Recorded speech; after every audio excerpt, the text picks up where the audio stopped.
जय महाराष्ट्र।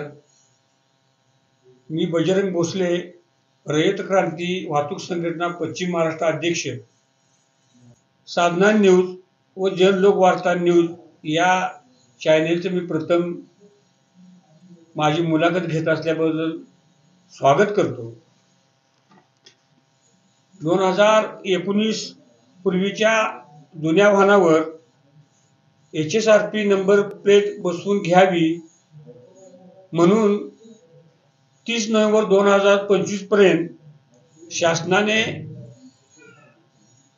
करून मुदत वाढवून दिलेली आहे। असे यानंतर HSRP नंबर प्लेट नसणाऱ्या वाहनावर पोलीस व RTO कडून कारवाई केली जाईल असे शासनाने निश्चित केले आहे। जुनी पुस्तके ऑनलाईन व्हावी यासाठी सांगली जिल्ह्यातील नागरिकांचे 7 ते 7 हजार अर्ज कार्यालयात सादर आहेत, परंतु ते कार्यालयाकडे अर्ज ऑनलाईन झालेले नाहीत। अर्ज ऑनलाईन करावी। जर अर्ज वेळेत ऑनलाईन नाही झाले तर पुनर्नोंदणी करता, रिपासिंग करता नागरिकांना दंड शुल्क ज्यादा भरावं लागणार आहे।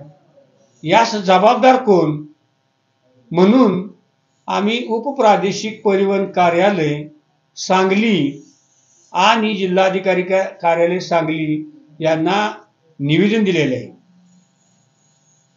यापूर्वी हेच काम उपप्रादेशिक परिवहन कार्यालयात होत होते, त्यामुळे नागरिकांची कामे जलद गतीने होत होती, परंतु शासनाच्या चुकीच्या धोरणामुळे हे काम परिवहन आयुक्त कार्यालय मुंबई ह्या ठिकाणी होत आहे। त्यामुळे 2-3, 4-4 महिने काम पेंडिंग राहत आहे।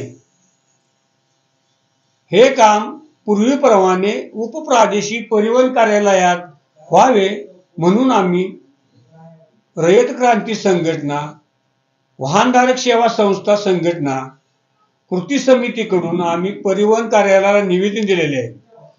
हे जर तात्काळ तुम्ही याच्यावर नाही निर्णय घेतला लोकांची, तर आम्ही नागरिकांना घेऊन उपप्रादेशिक परिवहन कार्यालय येथे परिवहन मंत्री आणि परिवहन आयुक्त कार्यालय यांच्या चुकीच्या धोरणाच्या विरोधात मोठे आंदोलन केले जाईल।